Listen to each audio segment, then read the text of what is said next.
Go on. Good vibes, Earthlings of Earth. How are you doing today, man? Thank you very much for clicking this video. Are you ready to help in spreading some love to the world? Well, hit the like button as I take this minute to keep you up to speed of what we are all about here. Which generally is good vibes because we react together, me and you, to all types of videos, interesting videos, all with the intentions of showing the importance of forgiveness, honesty, and unity among all Earthlings. That way we can have a world full of love. So wonderful soul, if you believe you can help in making this happen, watch till the end and tell us where you are watching from. I am Y311H man. Straight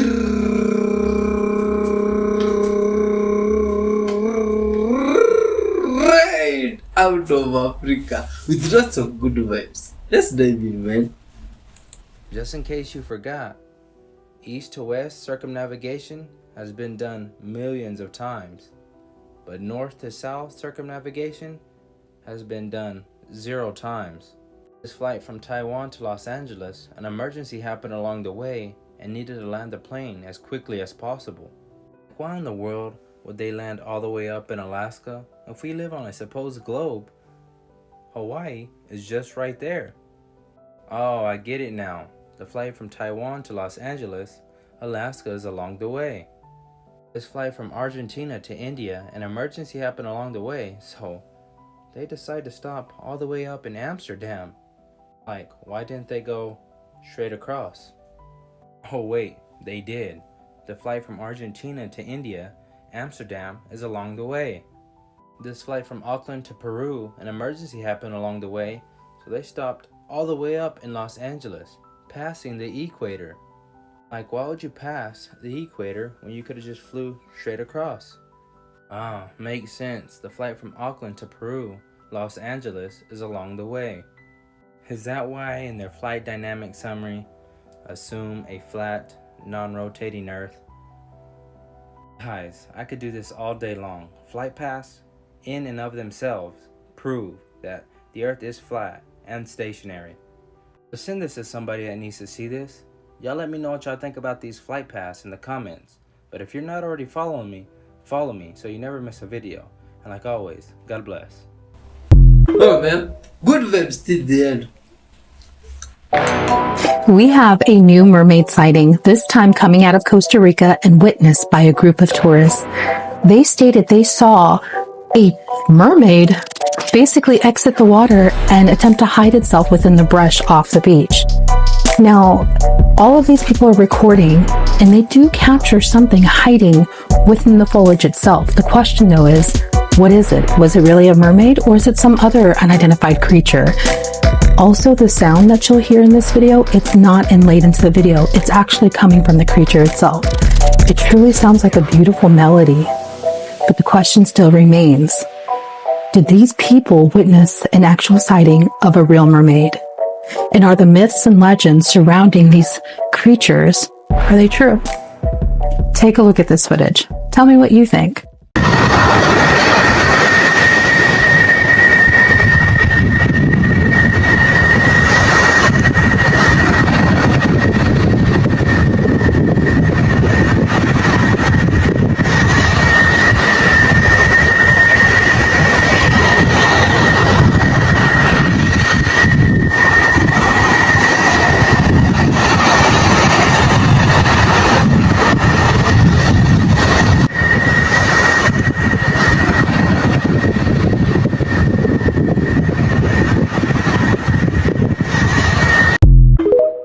Man, do you think that's a real mermaid? Good people, eh? And then look at this, the unbelievable mermaid secret caves. Oh my god. This is definitely the unbelievable ones. Because now, I really think that used to think this stuff were just stories, you see? And the things we just saw in movies, and now I'm surprised. You see, allegedly this is real good vibes, people. From where you come from, have you ever seen such stuff or heard tales or stories about them? You see, like now from this side of the world when we were young, those that were older could tell us of certain women that used to live in the river. You see, they could call them the river women. And it was some just creepy story. See, now growing up, I used to think that was just a story to scare people. But now I see this stuff here and I'm surprised. I mean, maybe those guys, old people had seen this stuff for real, or what do you think, good people of Earth? Because now this one is unbelievable. Oh, man. Look, y'all. Look, it's a Silver Surfer. Look at this shit. Yo, what the hell? Yo, it's the Silver Surfer. You can't make this shit up. Bro, that's literally the Silver Surfer. What kind of cloud is that, y'all? What kind of cloud is that? Bro, yo, tell me that is not the Silver Surfer, my people. You see, everything they put in the movies is true, man. Bro, are you kidding me? Look at his board. Look at him. Yo, and now the sun has shrunk. Bro, what are they doing, man? What are they doing? Bro, do you guys feel the energy? The energy is so intense. There's so much going on. But look at that, still there, y'all. Look at the Silver Surfer, bro. Are you kidding me? Bro. Oh my god. Alright, all you lunatics, I finally figured out the moon map. The moon is actually a reverse image of the complete old world. All of these black markings are land and land masses that are covered by water still. The image we see on the moon is reversed. So the first thing I had to do was reverse the image and flip the moon upside down. When you break down the etymology of Pangaea, it's derived from the Greeks. Pan meaning all or entire, and Gaia or Gaea meaning Mother Earth. So Pangaea is all of Mother Earth. All of Mother Earth includes Atlantis, Mu, and Lemuria. So of course we never figured out the moon map before because we weren't adding these three keys to the equation. So this is the most accurate map that I was able to find, and trust me, I searched for a long time. But up here we have Atlantis. Over here they call Mu Lemuria, but that is wrong because we know that the lemurs come from Lemuria, which was connected to Madagascar, so I had to do a little more digging, and this is what I came up with. So I had to put Lemuria right here, which they said was up over here, but that is not Lemuria, that is Mu. And then Atlantis is up over here. As you can see, this is the map cut out. This is the shadows on the moon. The shadows on the moon are an interpretation of the landmass, and so the reason we can't see some of these shadows is because, like I said in my other video, we still live on Pangaea, just some of the places were covered in water. So this is a blown up image. Right here is Lemuria connected to Madagascar. Over here is Mu, which is actually the top mountains of Hawaii. And if the water resides, you will see these continents come back alive and see their true landmass. And of course, up here we have Atlantis. So the reason that nobody was able to figure this out before was because nobody thinks that Pangaea still exists. They actually believe in this continental drift. This continental drift theory wasn't even a theory up until like 1910 or 1920, and nobody even agreed with it until they took over our school systems and made everybody believe that this was true. But it has never been proven. Just so you know, this isn't my personal theory. The theory of continental drift was rejected for many years without evidence in its favor considered sufficient. One problem was that plausible driving force was missing. Second problem was that Wegener's estimate of speed of the continental motion, 250 centimeters per year, was implausibly high. And then, there's also the fact that there hasn't been any sort of drift since then. I don't know. Let me know in the comments if it checks out. Peace. Oh man, wonderful things. What do you think about that information? Okay, for all of you in the comments who want to know where in the Book of Enoch it said that the moon would change its path, here you go. These Roman numerals translate to chapters 79 through 83, sections 3 through 5. It's laid out a bit differently than a traditional Bible is. And the moon shall alter her order, and not appear at her time.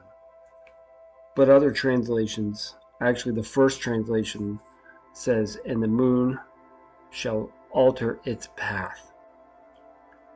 I have read the book of Enoch 16 times, so if you have any questions, I hope that I can answer them. Just leave them down in the comments below. Thanks for watching. Have you ever read that book, the Book of Enoch? Where can we find it? Aliens in AZ after the solar eclipse. Look at this, man. Do you see that floating stuff there in the sky? What is that thing? Oh, looks like some pan or what is that, man? Oh my god. There's always crazy stuff in the sky. And now you wonder what's going on, you see? But these aliens had also come to spectate, get a view of the eclipse or something like that. You're not reading this in the Hindu Bhagavad Gita. It's the Bible. But how come nobody ever showed this to you all the years you've been going to church? You know what? They haven't a clue. They haven't a clue. The solar plexus is the place of the electricity, which is in the lower part of the body. It runs up through 7 chakras, which are 7 nerve centers or resistors in your spine. It impacts in the pineal gland and throws open the right hemisphere of the brain. You know, you've heard of like Buddhists and people and that meditate going, oh, oh.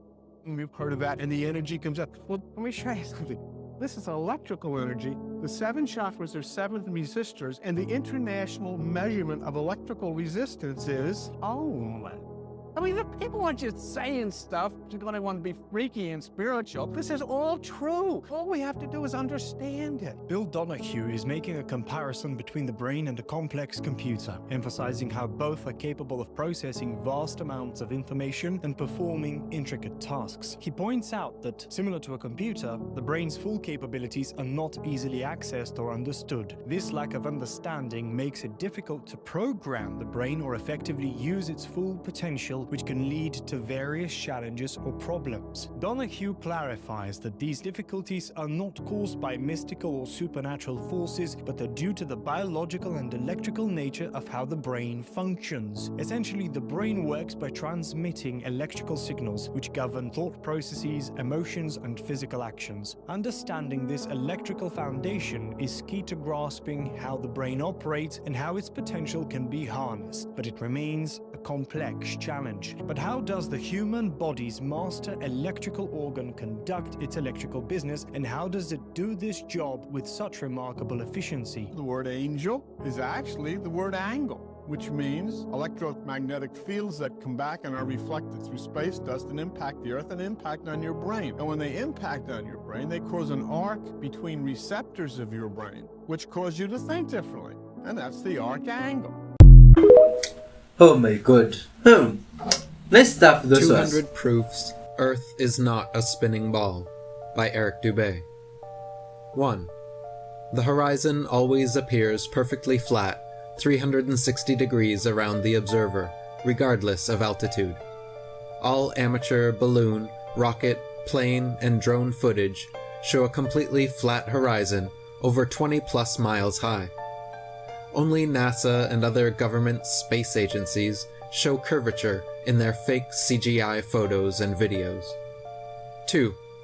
The horizon always rises to the eye level of the observer as altitude is gained, so you never have to look down to see it. If Earth were in fact a globe, no matter how large, as you ascended, the horizon would stay fixed, and the observer or camera would have to tilt, looking down further and further to see it. 3. The natural physics of water is to find and maintain its level. If Earth were a giant sphere, tilted, wobbling, and hurtling through infinite space, then truly flat, consistently level surfaces would not exist here. But since Earth is in fact an extended flat plane, this fundamental physical property of fluids, finding and remaining level, is consistent with experience and common sense. Wow. See, you should always connect with the word, man.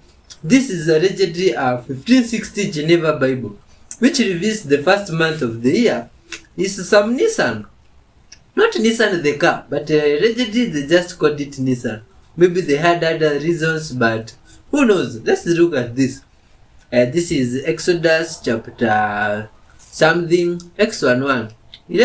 Then God spoke to Moses and Aaron in the land of Egypt, saying, This month shall be unto you the giving of moments. Some hard English, those ones.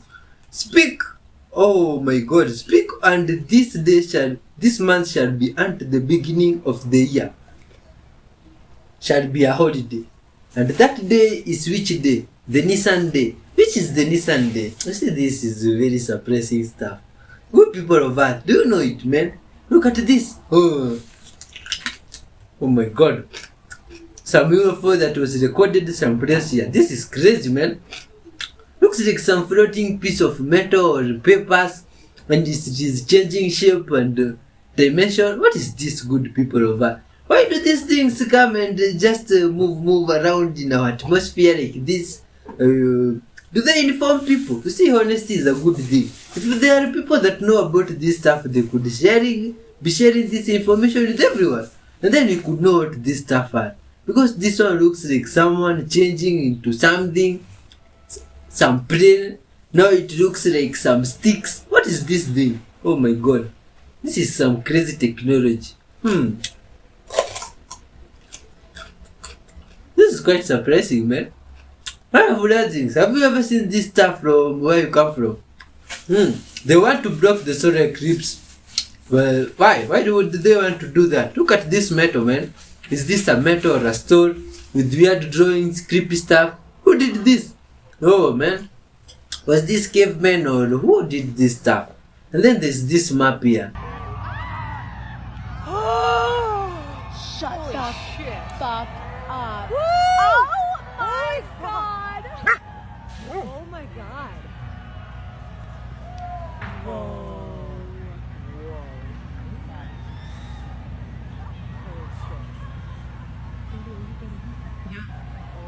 It looks like it's on fire.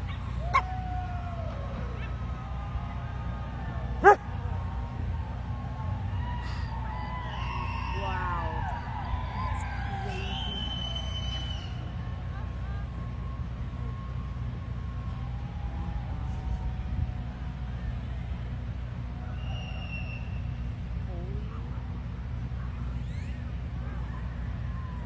You can see a giant sunflower on the bottom.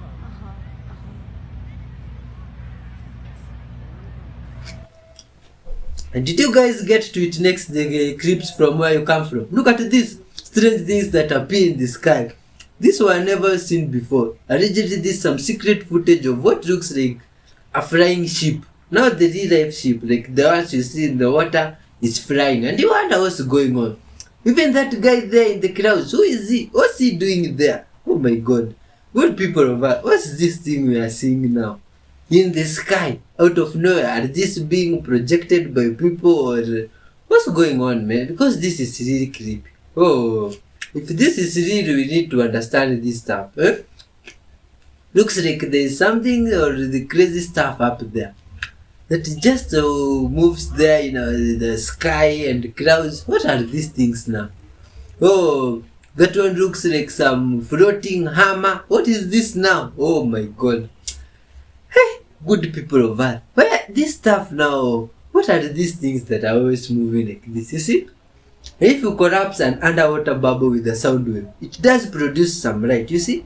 And what's even more crazy is that nobody knows why it does that. Why do you think it does that, good people?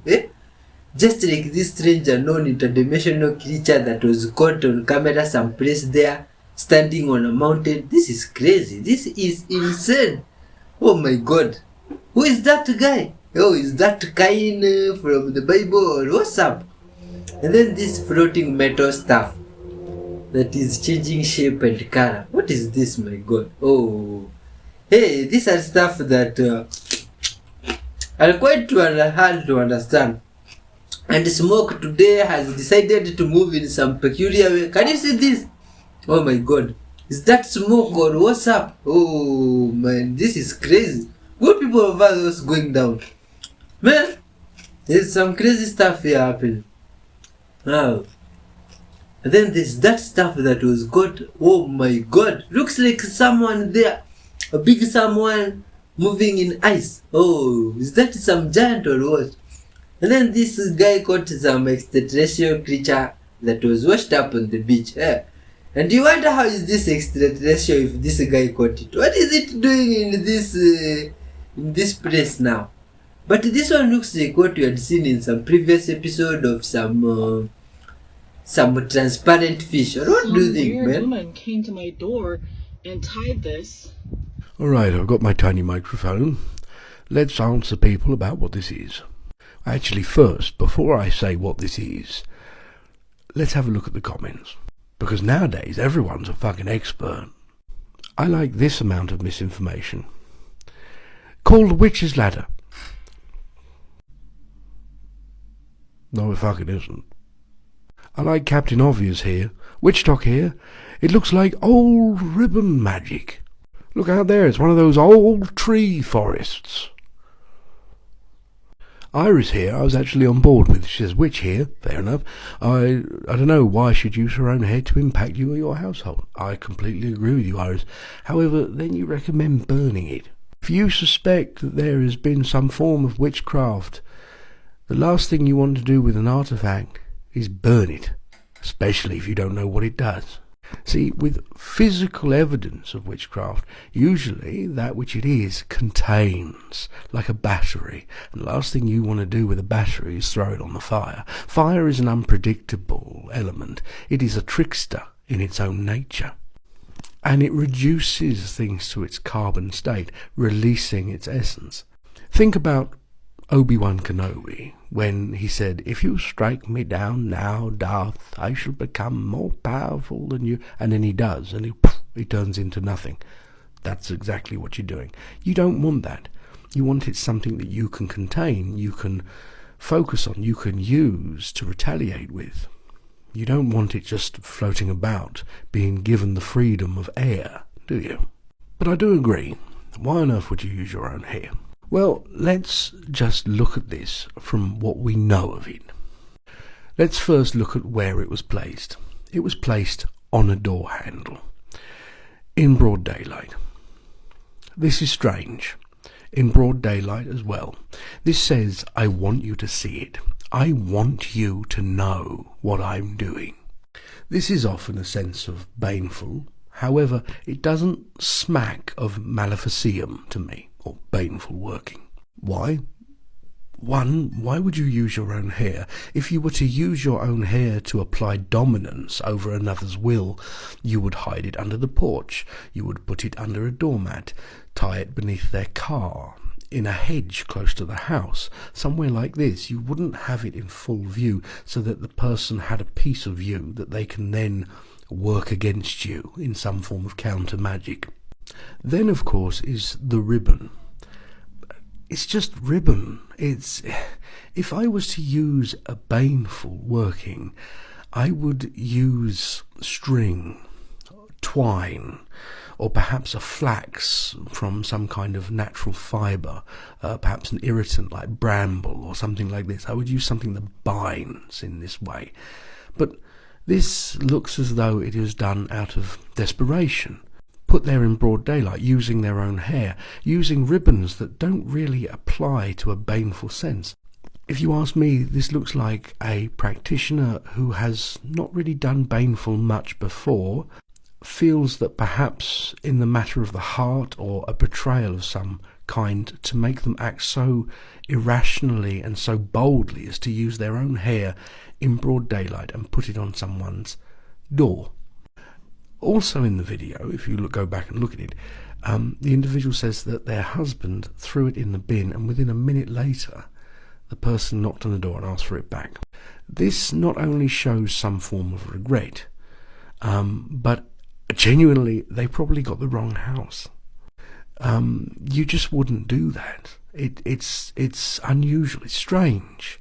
I think this person has been scorned, betrayed by someone, and then made this irrationally, just in the heat of the moment, stormed over there, hung it on someone's door, and then, for whatever reason, regretted it and realised that they made a mistake. That's no moon. If it was, you would have seen it right before the eclipse and right after the eclipse. We haven't seen the moon in the sky all day except for this one moment right here.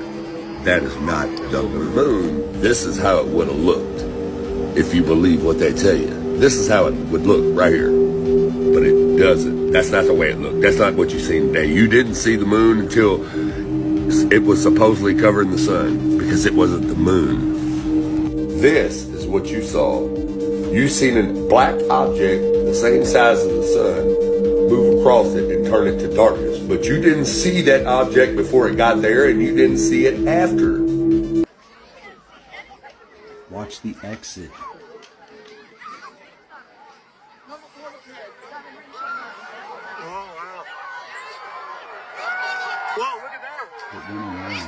Really seeing something up there, and it was the size of the moon, and neither of us could identify it. I asked him what he thought it might be, and his only explanation was it looked like another planet.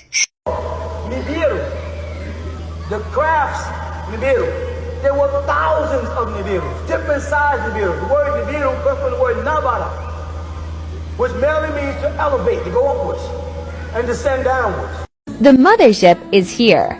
It's the same dude that's filming this planet, taking pictures of this. They say it's the second sun, all this, right? But we know that it's new. The Anunnakis are back to check on they crops. Tensor rings are the creation of Slim Sperling and Bill Reed in the early 1990s. They found that when copper wire is drawn and annealed or heated, the copper atoms form a crystalline array resulting in wire with polarity.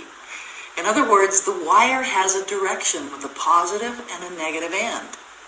And when a length of wire is joined to itself, there's an energetic circuit that results with some interesting properties that emerge.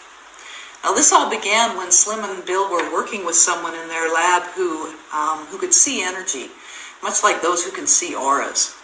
And they had this large electrical cable in their lab, and when they drew that together and joined the ends, there was this unexpected column of light that shot out from one side of the loop that this person who could see energy saw, and it actually shocked them.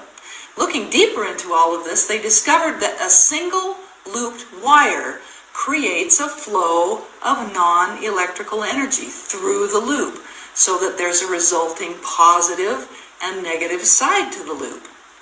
But when they folded that wire in half, now remember the wire has polarity, so when the wire was folded in half, both directions of the energetic flow were representative.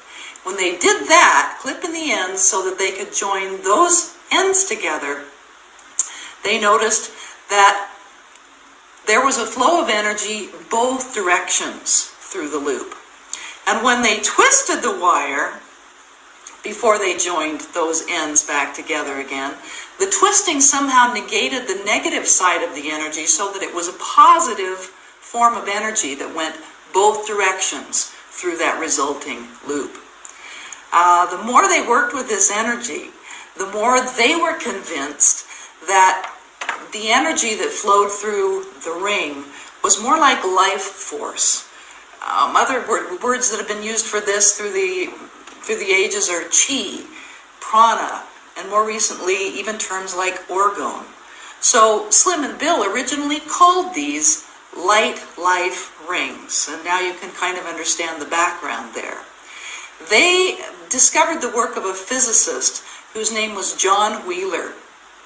John Wheeler actually worked on the Manhattan Project, and he later coined the terms black hole, wormhole, and charge without charge.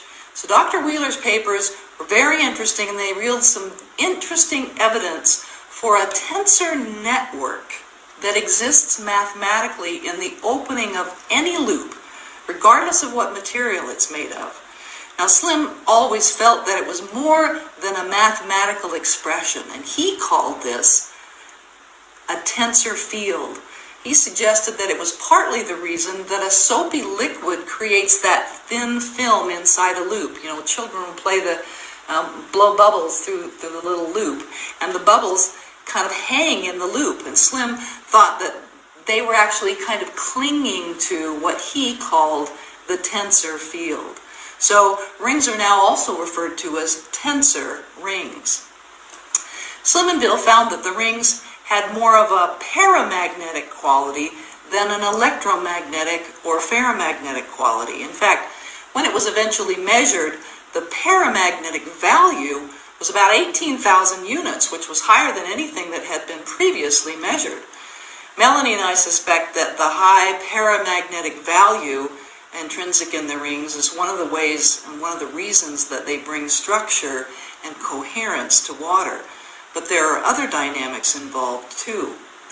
The energetic field in and around a tensor ring has a number of different aspects.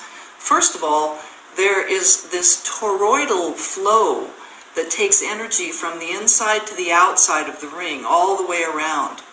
Just like what happens in a smoke ring or a water ring.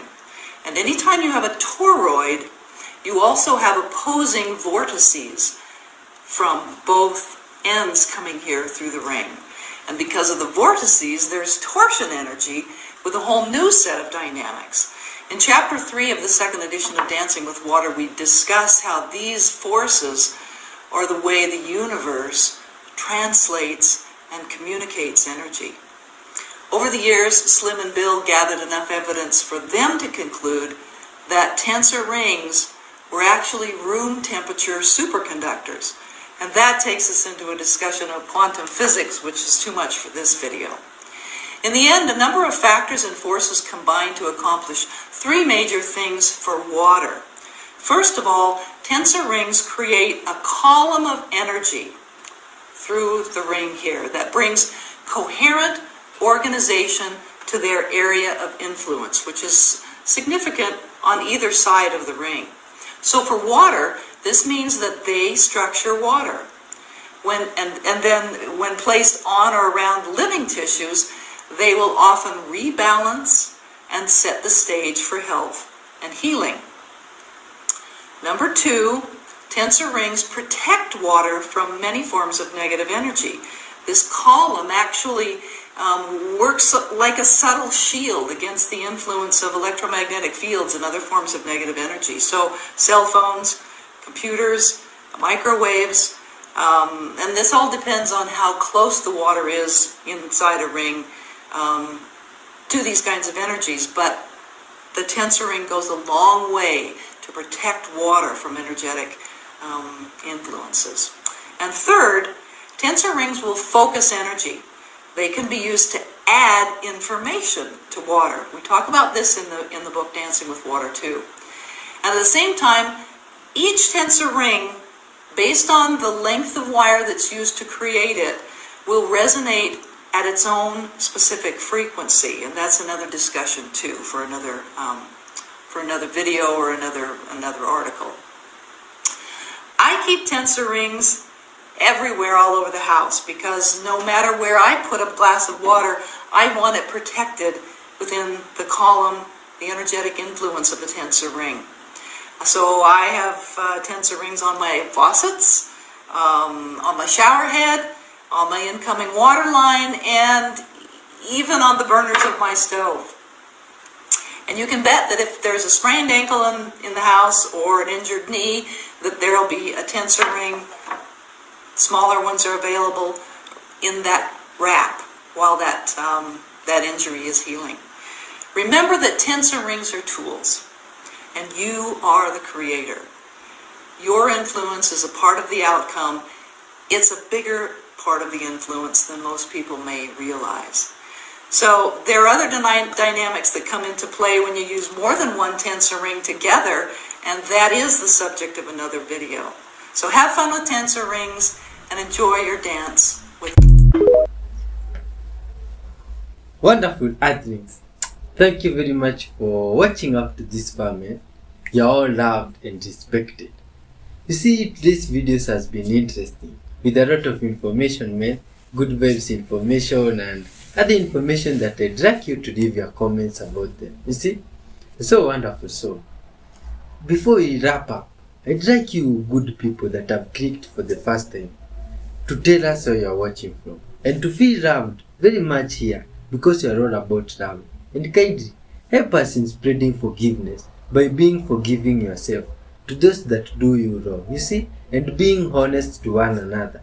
That way people can get rid of all the lies and chaos and bad vibes in the society. You see, you are loved and respected. And kindly, to those that are our subscribers there and have always been leaving comments and hitting the like button, hit the super thanks if you can, you see, and that way good vibes will reach to you. Much love and respect, man. Bye bye, till next time.